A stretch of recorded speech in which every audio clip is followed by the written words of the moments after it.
तो मेरे जान स्वागत है आप सबका सिनेटेल्स की एक और नई नवेली वीडियो में। एंड फाइनली भाई वो मोमेंट आ गया है जिसका हम सबको इंतजार था बड़े ही बेसब्री से। प्रभास फैन शायद सबसे ज़्यादा वेट अगर प्रभास की किसी अपकमिंग फिल्म का कर रहे हैं तो वो है स्पिरिट।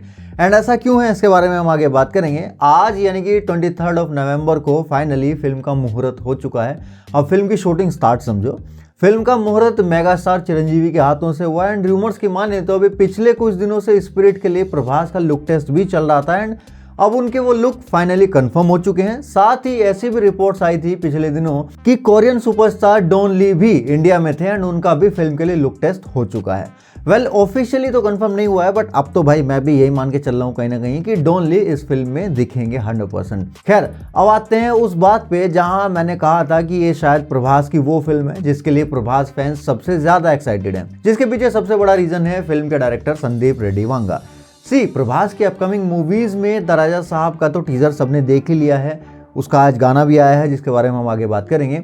फिर उसके बाद सलार एंड कल्कि की वर्ल्ड बिल्डिंग का तो सबको पता ही है ऑलरेडी। फौजी का जब कुछ आएगा तब उसके लिए भी एक्साइटमेंट बनेगी लोगों में, लेकिन जैसे ही बात स्पिरिट की आती है तो फैंस एक्साइटेड हो जाते हैं क्योंकि वांगा ने एक तो अपनी अनअपोलोजेटिक एंड उंगली करने वाली इमेज बनाई हुई है मार्केट में, तो फैंस को भरोसा है कि वो फिल्म को ऑनेस्टली ही बनाएंगे। लेकिन मैं पर्सनली इस मूवी के लिए एक्साइटेड हूँ क्योंकि वांगा जिस तरह से अपनी फिल्म्स के एक्टर्स को प्रेजेंट करते हैं तो उनके अंदर के एक्टर को झिंझोट डालते हैं। वो उस एक्टर के अंदर के एक अलग डायमेंशन को वो एक्सप्लोर करते हैं जिनमें मोस्टली वो पुराने ज़माने की अमिताभ बच्चन वाली एंग्री यंग मैन वाली जो चिर परिचित इमेज है वो हमें दिखाई देती है। तो मुझे पूरा भरोसा है कि वांगा प्रभास को उनके वन ऑफ द बेस्ट अवतार में प्रेजेंट कर सकते हैं। एंड मैं प्रभास को सिर्फ एक स्टार के तौर पे नहीं बल्कि एक फाइन एक्टर के रूप में भी याद करना चाहता हूं। तो मे बी वांगा प्रभास को स्पिरिट से वो मोमेंट दे पाए जो उन्होंने एनिमल से रणबीर कपूर को दिए या फिर कबीर सिंह से शाहिद कपूर को दिए थे।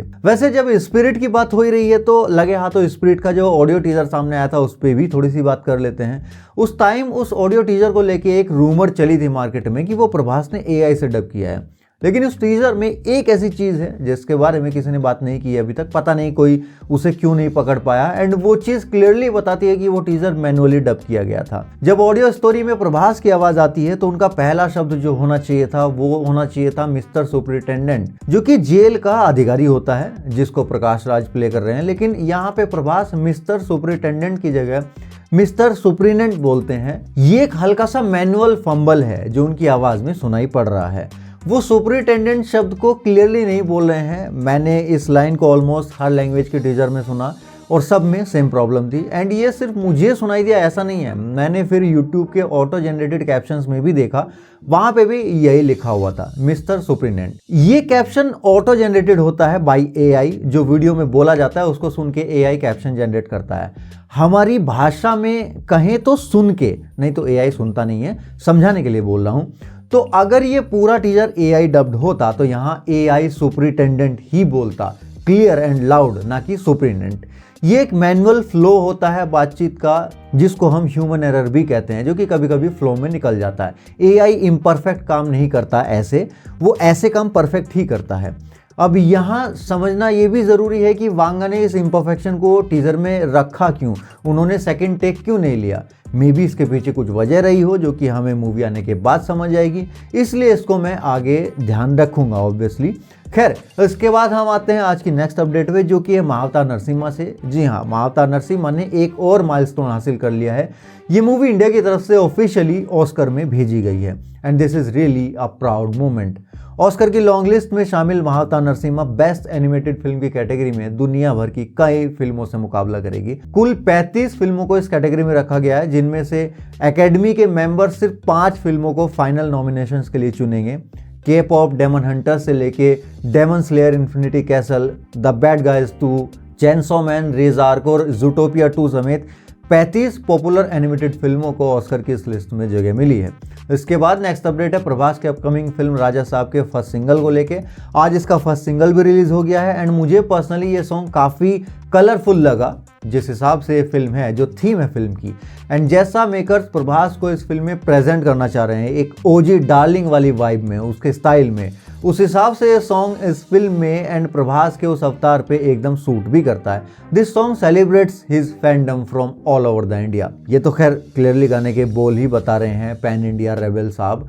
कुल मिला के ये गाना उस यज्ञ में एक और आहुति दे रहा है जो वांगा ने शुरू किया था प्रभास को इंडिया का सबसे बड़ा सुपरस्टार बोल के। इस सॉन्ग को अब दबा के रील्स में चलाया जाएगा एंड फिर से सोशल मीडिया के ऊपर फैन वॉर्स चलेगा एंड कीबोर्ड वॉरियर्स एक दूसरे के पूरे खानदान को नंगा करेंगे कमेंट्स में। कुछ तो यहाँ भी आते ही होंगे, झांक के देखो कमेंट सेक्शन में, एक आधा आ भी गया होगा शायद। वेल, हम बढ़ते हैं अपने आज के नेक्स्ट टॉपिक की तरफ, जो कि अजय देवगन की रेंजर मूवी से, जो कि एक जंगल एडवेंचर मूवी होने वाली है। इसकी रिलीज डेट फाइनल हो चुकी है, जो कि 4 दिसंबर 2026, यानी कि अभी से पूरा 1 साल बाकी है। विच मीन्स कि मेकर्स इसको सीरियसली ले रहे हैं एंड पोस्ट प्रोडक्शन में काफ़ी टाइम देना चाहते हैं इसके, जो कि एक काफ़ी अच्छी बात है। इसके बाद नेक्स्ट अपडेट है कार्तिक आर्यन की अपकमिंग फिल्म नागजिला से।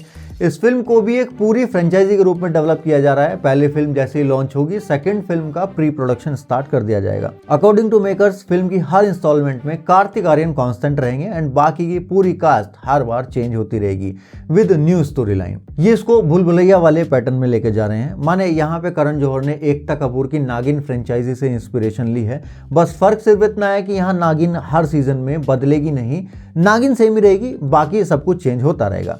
वैसे भूल भुलैया 4 को लेके भी एक अपडेट सामने आई है। According to the reports, Anees Bazmee Bhool Bhulaiyaa 4 की स्क्रिप्ट डिस्कशन में लगे हुए हैं। उन्होंने शायद कोई आइडिया क्रैक कर लिया है एंड इस बार वो कार्तिक के साथ ही साथ अक्षय कुमार को भी वापस लाने की तैयारी में है।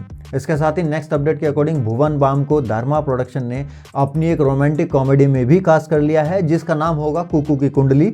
फिल्म का प्लॉट कुछ ऐसा होगा कि कुकू को अपनी कुंडली के एक दोष को दूर करने के लिए एक भूतनी से शादी करनी होगी। फिल्म में 2 फीमेल कास्ट होंगी, जिनमें से एक भूत होगी। वामिका कबी को किसी एक रोल के लिए ऑलरेडी कास्ट किया जा चुका है।